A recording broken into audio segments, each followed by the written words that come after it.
S'intéresser à l'économie numérique, c'est déplacer le marketing traditionnel vers le marketing numérique, que nous verrons dans un premier temps. Ensuite, nous analyserons comment combiner au mieux le marketing classique et le marketing digital. Et enfin, nous redéfinirons les concepts marketing dans l'économie numérique. Selon l'OCDE, les innovations numériques peuvent apporter une prospérité durable aux nations.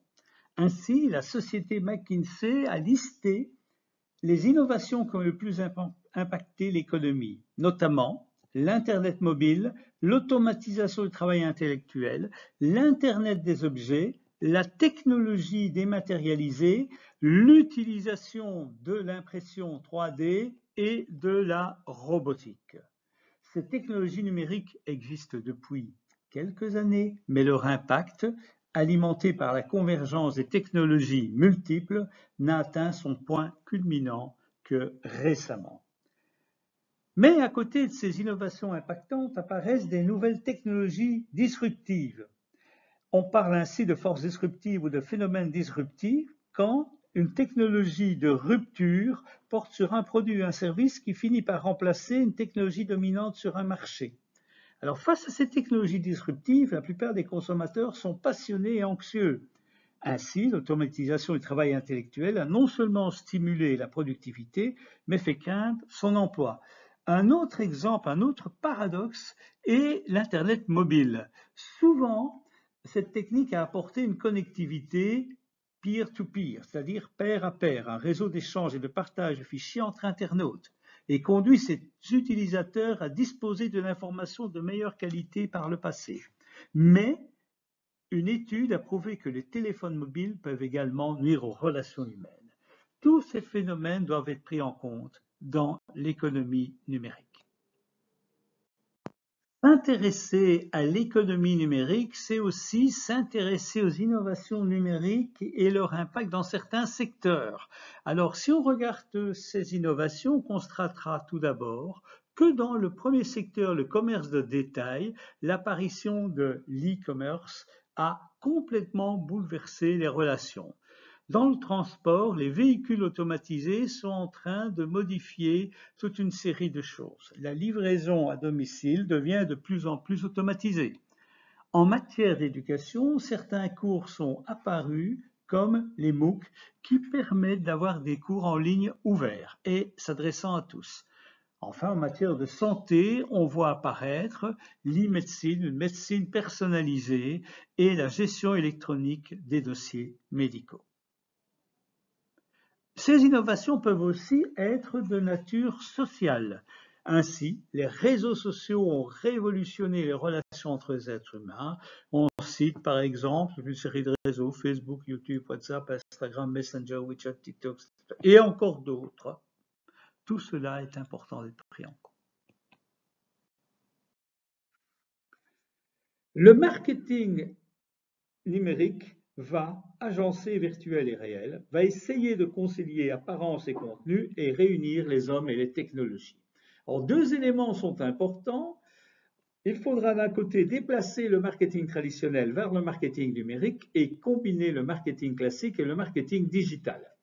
Qu'est-ce que cela signifie? Tout d'abord, il est important de savoir que dans le marketing traditionnel, on parlait de segmentation et de ciblage, de positionnement et de différenciation, de vente et des 4P, et du service client. Dans le marketing numérique, on va parler d'autres choses. Validation par la communauté des consommateurs, clarification de l'identité de la marque, commercialisation et 4C, service clientèle collaboratif. Quoi qu'il en soit, il ne suffit pas de parler de marketing numérique ou digital. Il faudra d'une part reprendre le marketing classique, l'associer au marketing digital pour développer le marketing 4.0. Le marketing 4.0 n'est pas le marketing digital, c'est le marketing à l'ère du digital. Déplacer le marketing traditionnel vers le numérique ne se limite pas à un catalogue de slogans. Ainsi, comme on l'a vu, si on parle des modifications à apporter, la segmentation et le ciblage est remplacée par la validation de la communauté des consommateurs. Dans l'économie numérique, les clients sont socialement liés les uns aux autres dans des réseaux de communautés. Ces communautés constituent les nouveaux segments. Contrairement aux segments traditionnels, les communautés sont auto-formées par les consommateurs dans les limites qu'ils définissent eux-mêmes.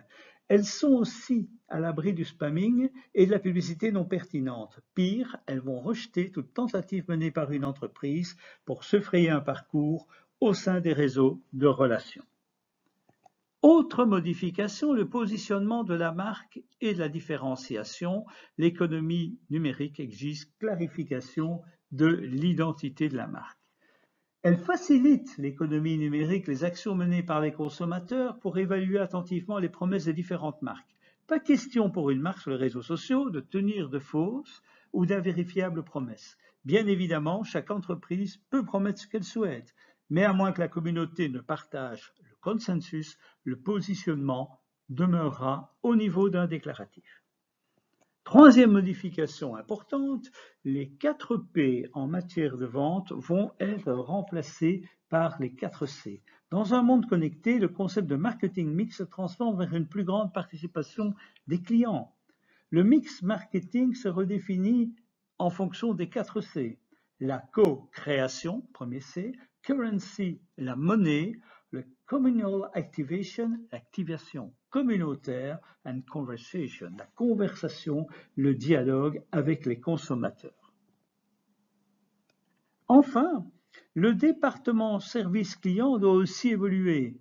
Dans le service client traditionnel, le personnel est responsable de l'exécution des missions selon des règles et des standards stricts.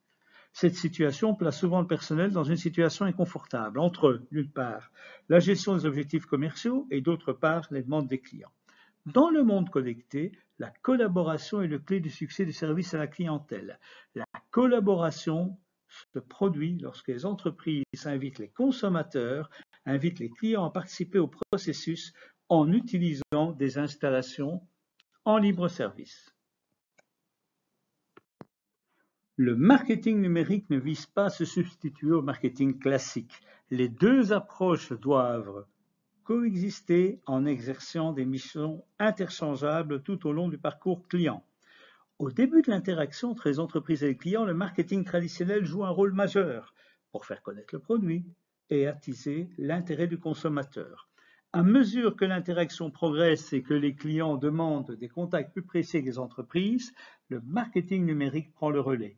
Il va encourager le consommateur au passage à l'acte et plaider en faveur de la marque.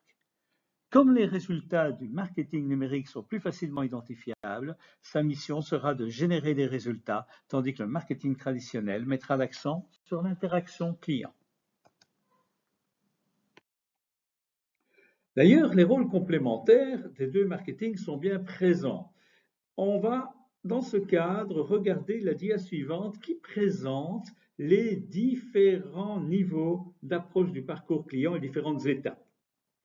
Ces différentes étapes, on peut les réunir dans le cadre du parcours client à l'ère de la connectivité à 5 étapes différentes. Tout d'abord, la prise de conscience, découvrir, l'intérêt apprécié, questionner, interroger, acheter et recommander ou proposer la marque. Que voit-on apparaître? On voit que, au fur et à mesure que se renforce la compétitivité, les niveaux d'appropriation, de croissance du marketing digital augmentent. Tout d'abord, un niveau d'appréciation, d'expérience et d'engagement. Quand on prend le marketing traditionnel, plus on avance dans la croissance du marketing digital au fur et à mesure que la marque impacte le parcours client, plus le marketing traditionnel et son approche conventionnelle diminuent. Plus la croissance impacte le parcours client, la croissance du marketing digital impacte le parcours client, plus le rôle du marketing digital a tendance à augmenter. Quand on veut redéfinir le marketing dans l'économie numérique, il convient d'être attentif à quelques éléments. D'abord, il s'agit de combiner les interactions virtuelles et réelles entre entreprises et consommateurs. Ensuite, on va valoriser la marque en mixant un style souple et des valeurs authentiques. Très important, cette authenticité. Par la suite, on va chercher à harmoniser la connectivité technologique et les relations humaines en renforçant l'engagement du client. Il sera impliqué dès la co-création du produit. On va aider les entreprises à s'adapter à une économie numérique. On va développer l'engagement du consommateur et sa volonté à recommander la marque.